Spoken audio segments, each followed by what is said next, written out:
Hello Virgo, Sun, Moon Rising, and Venus Signs. Kamusta po kayo? Sana po'y nasa mabuti kayong kalagayan.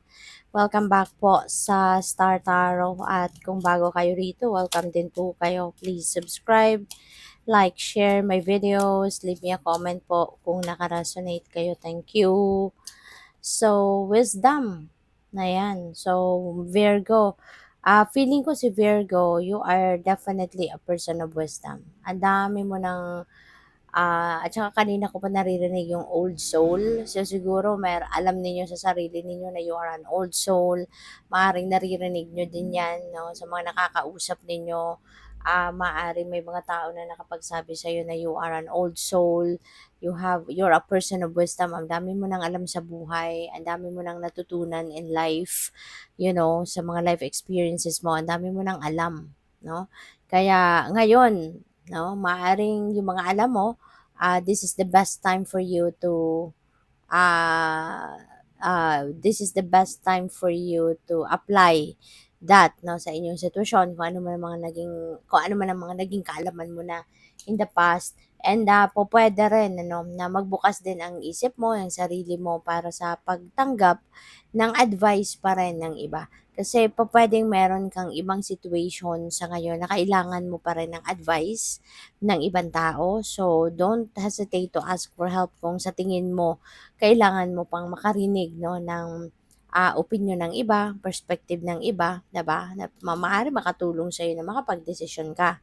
All right? So, open yourself to that. Challenges, sabi dito, take time out from problems or conflicts or approach softly to avoid making matters worse. Ayan, minsan kasi, 'di ba, kung talagang kunyari problemado ka, the more na iniisip mo yung problema, mas lalo lang dumadami ang problema. 'Di ba? Mas lalong nagiging malala yung problema. Kaya maari na ang best thing na gagawin ninyo sa ngayon, atras ka muna. Okay? Step back from your problems, from the conflicts. Step back ka muna diyan, bigyan mo ng konting oras yung sarili mo na makahinga, 'di ba? Makapag-isip ng ibang bagay, makapag-isip ng magkaroon ng ibang idea, 'di ba? At baka mamaya, 'di ba, makatulong pa 'yun sa'yo na mas makapagdesisyon ka ng mabuti, mas makapag-isip ka ng mabuti kung ano yung best thing, no, na puwede mong gawin, 'di ba, para sa iyong sitwasyon. Alright? So, major life change. Wow. Time is right for major life change. As a new lifestyle or location brings great joy and trouble-free existence. Wow. So, siguro ang iba sa inyo pagod na. Pagod na sa kung ano man ang sitwasyon ninyo sa ngayon. Kaya gusto mo nang mabago ito. Pwedeng lifestyle ng babaguhin mo.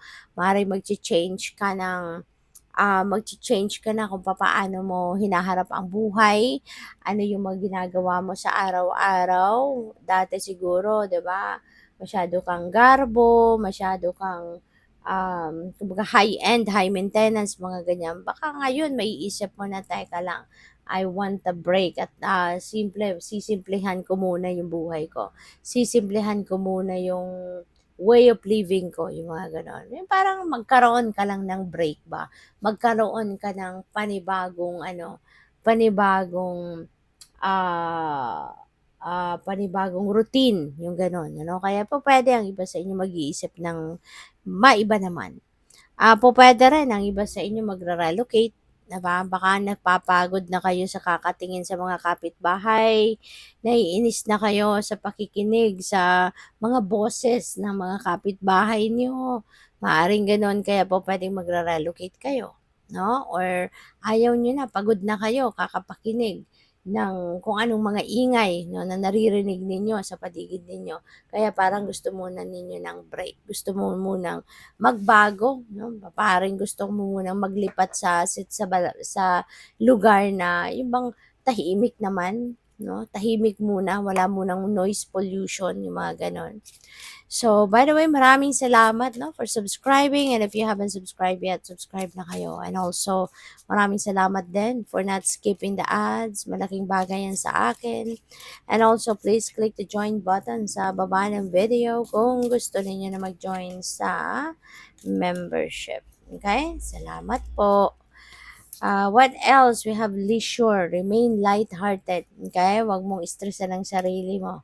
Alright? You deserve na maging playful naman. Deserve mo naman yung mag-unwind ka. Deserve mo naman na magpahinga ka muna. Deserve mo naman muna na i-enjoy kung ano ang meron ka sa iyong paligid. Okay? Wag munang itutok yung sarili ninyo sa puro trabaho. Okay? Maaring nanggaling na kayo dun eh. So, ngayon, take a break. Okay? Take a moment, diba? To feel light-hearted naman muna. Wag muna yung puro stress. Okay? So, we have in the distance. Wow, this is nice. Virgo, exciting ito. Kasi,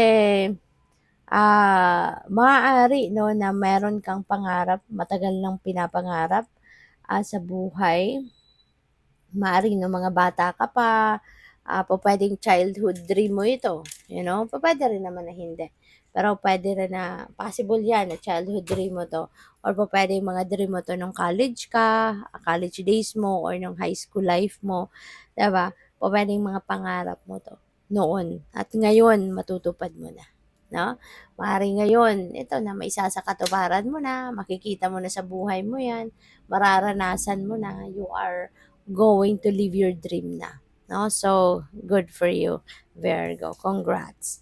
So, we have mindset. Ayan, find a different perspective. Okay? Baka ito yung magpapabago din ng inyong sitwasyon. Kaya, mas magandang baguhin mo muna yung mindset mo.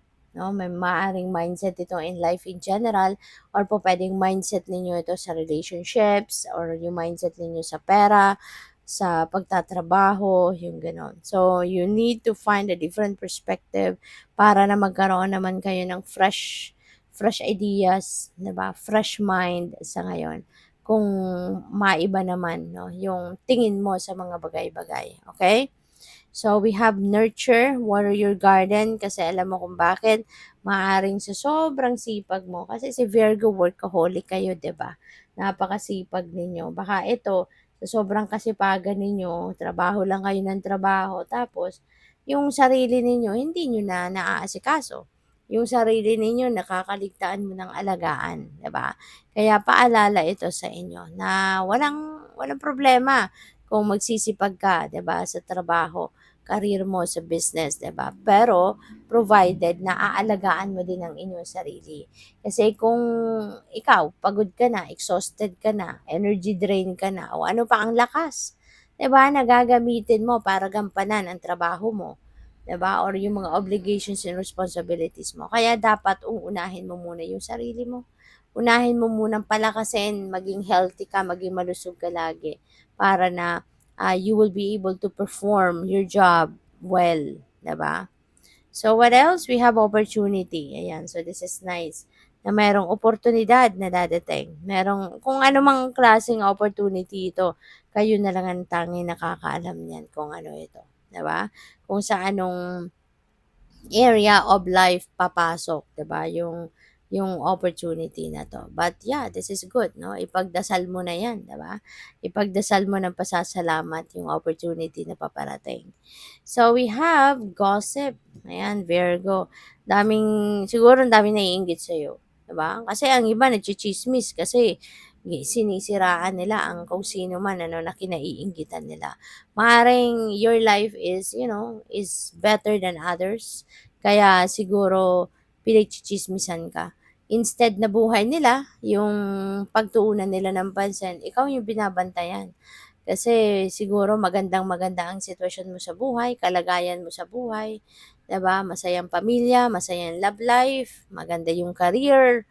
Siguro business mo maaring umaangat ngayon kaya ikaw yung binabantayan ng mga tao. 'Di ba? Hayaan mo na sila. Kaya mag-ingat ka na lang sa mga impormasyon nilalabas mo, shine-share mo sa iba, 'di ba?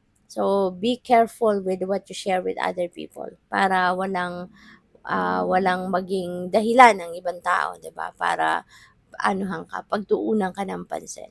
So, good luck. Thank you for watching. Love and light. Namaste.